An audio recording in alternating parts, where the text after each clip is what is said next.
From this.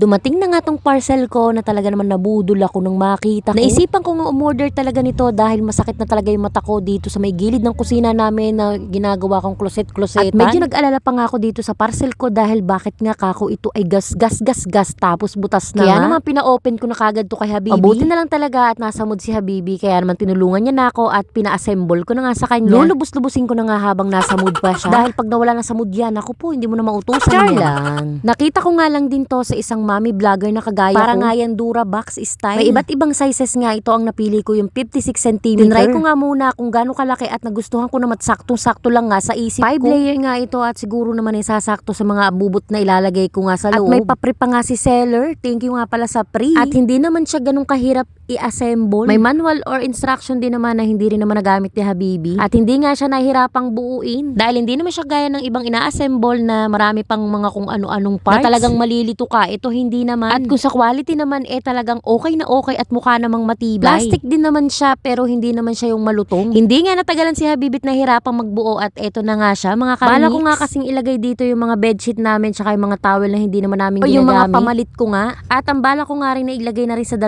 layers sa taas yung mga bag ko. At eto na nga siya na mabuo namin. O diba medyo mataas din siya at talaga naman. Kaya naman hindi na ako nagtagal pa at sinimulan ko na nga ang paglilinis dito nga sa space dito na nga rin yung washing namin tsaka yung sapatusan namin. At ang mga kung anek-anek pa nga. Hindi naman kasi kalakihan tong inuupahan namin. May space lang siya talaga dito sa may bandang kusina na ginawa ko ng kloset-klosetan. At kung makikita nyo naman, diba, parang ang gulo-gulo na tingnan. At ang sabi ko pa nga kay Habibi, halika tulungan mo ako at baka may sawa na nga dito. Kaya nga doon sa aming magiging bahay na talagang amin, ay gusto ko nga magpalagay ng kahit maliit na closet. Para nga sa mga ganitong abu-abubot, lalo na yung mga bag Nagpipigil na nga ako magbibili ng mga bag ngayon dahil wala na nga akong paglagyan. May 2 maleta pa rin ako dito, yung ginamit ko sa Kuwait at saka sa Dubai. Na talaga namang i-dispatch ako na nga rin at saka ipamimigay ko na. Pero syempre mga karimix, kailangan ko i-check lahat at baka kung anong mga meron pa ritong laman na pwede ko pang pakinabangan. Sa tinagal-tagal nga talaga ngayon ko nga lang to nabulwas or talagang nakalkal isa-isa. Dahil noon ko pa nga talaga iniisip kung papaano nga ang gagawin ko. Ayoko naman paggawan niya ng cabinet dyan dahil hindi nga ito sa amin. Bukod doon nangungupahan nga lang kami Kaya dito. Naman nang mapanood ko nga yung isang mommy vlogger napa-order na nga rin ako yung nito. Yung iba nga ay groceries at kung ano-anong pwede nyong ilagay dito. At sa mga gusto nga rin bumili nito, ilalagay ko sa comment section ang link. Ang isusunod ko nga bilhin dito ay yung parang cabinet na rin na Shurak. Dahil kung mapapansin nyo yung brown na dito sa may gilid ay Shurak namin yun. Kaya lang hindi talaga ako satisfied dahil iniipis. Napakahirap din naman kasi magbibili ng mga gamit lalo kung nangungupahan lamang. Kaya talagang nililimitahan ko nga yung sarili ko at tinitingnan ko kung ano yung mga pwede ko lang nabilihin. Nilinisan ko nga muna bago ko nga ipasok dito yung cabinet. Hindi naman ako gasinong nahirapan sa paglilinis dahil makipot lang naman ang space. Nahirapan nga lang ako sa pagbabalik ng mga gamit at sa pagpili nga na magagamit pa at ang iniisip ko nga rin kung paano bang lagay nito kung paharap o pagilid. Dahil kung iharap ko nga siya ng ganyan, mahaharangan siya ng Shurak. Kaya naman naisipan ko na igilid na lamang kahanay ng Shurak para nga may space siya sa gitna. Dahil yung mga malalaking storage box nga ay didispatch ako na rin. Isang storage box na lang na para sa mga tools nga ni Habibi ang ilalagay ko dito. At sa gilid naman tapat ng Shurak ang washing. At ito nga ang final position niya. Mas makakahinga-hinga nga ako at makukuha mo yung mga bagay na gusto mong kunin na ilalagay mo nga sa loob ng cabinet. Dito nga sa isang storage box nakalagay yung aming towel na mga hindi ginagamit at reserba at ang mga bedsheet na aking mga pamalit. Nahihirapan din ako pag magpapalit ako ng bedsheet. Iaangat ko pa lahat ng mga nakapatong bago pa ako makakuha. Minsan maiinis ka talaga pag kukuha ka na ang dami mo nang tatanggalin sa ibabaw bago ka nga makakuha. Kaya minsan mga karimix sinaamin ko talagang wash and wear na lang yung bedsheet namin. Pero pag sinisipag nga ako, ayan, kakalkalin ko nga yung mga bedsheet ko dito sa storage box. Pero ngayon nga nasa magandang lagayan sila at hindi na ako mahihirapan talagang makakapagpalit na ako madalas ng bedsheet namin. Hindi na nga wash and wear. Nandito nga rin pala yung mga kortina na pamalit ko nga. Hindi naman to ganung karamihan dahil maninipis nga rin ang tela ng bedsheet namin. At dito nga sa isa naming storage box, eto nga at may mga dress pa pala ako dito. Yung mga sinuot ko nga nung nag-audition ako pa Korea. At mga ilang dress na galing pangan Dubai. May ilang piraso nga akong itinabi pa dahil baka magamit ko pa nga. At yung iba naman ay talagang hindi ko na rin naman nagagamit at hindi ko na rin talaga gagamitin kaya naman ipamimigay ko na rin. Sa sobrang dami kong ang damit, hindi ko na malaman kung nasan nga ang iba at hindi ko na rin alam kung paano ko susuotin. Nakita ko nga rin dito yung mga sinuot ko ng pang-apply ko pa noon. At nakita ko rin itong favorite na jacket ko nga pag naka-short nga ako, ito'y lagi kong panahon suot. Na nauso nga yung ganon na kay Catherine Bernardo nga nasuot-suotan. At nang matapos nga ako sa dalawang storage box, sinunod ko na nga ito isa kong malaking maleta. Ito nga yung ginamit ko nang umuwi ako galing akong Dubai. May nakita nga ako ditong high heels ko rin na sandals na itinago ko at may mga bags pa nga dito. Yung high heels na sandals ko lang ang itinago ko at itong mga bag na to ay pamimigay ko na rin. May mga ilang bagpak pa rin ako nakita na ginamit ko noon nung ako nagtatrabaho sa SM. After ko nga dito sa malaking luggage ko, dito man tayo sa maliit. Hindi ko pala naisarang mabuti ito kaya naman napasukan talaga at nabahayan ng mga ipis. Ichinek ko lang isa-isa kung ano mga laman nito dahil baka nga meron pa mga importanteng bagay na maitapon nga Naisip ko nga na ipamigay na rin itong mga ito dahil hindi ko na rin naman mga gagamit itong mga to dahil ayaw na nga rin akong paalisin ni Habibi. Nakita ko nga rin dito yung uniform ko nung ako nagtatrabaho nga sa SM. Biruin nyo yung tagal na nilang nakastock dito. Salamat nga sa bagong cabinet at nakalkal ko ang mga dapat kalkalin at ang dapat itapon. Nang ma-check ko na nga lahat, ibinigay ko na nga itong buong maleta kay Habibi para nga itapon na rin niya or pamigay na nga. At isinunod ko na rin itong mga nakasabit ko mga bag dahil wala nga akong lagayan before. Ito at may space pa sa taas, 2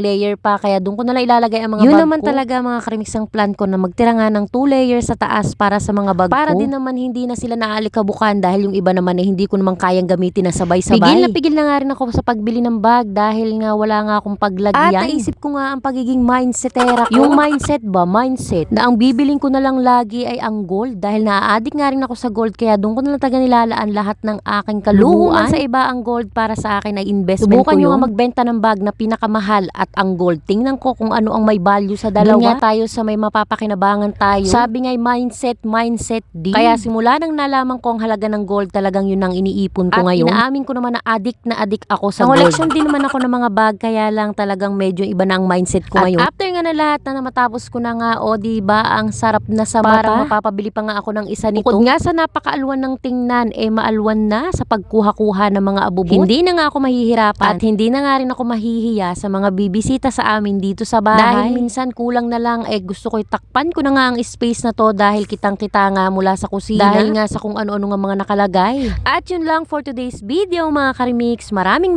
salamat sa patuloy na panonood.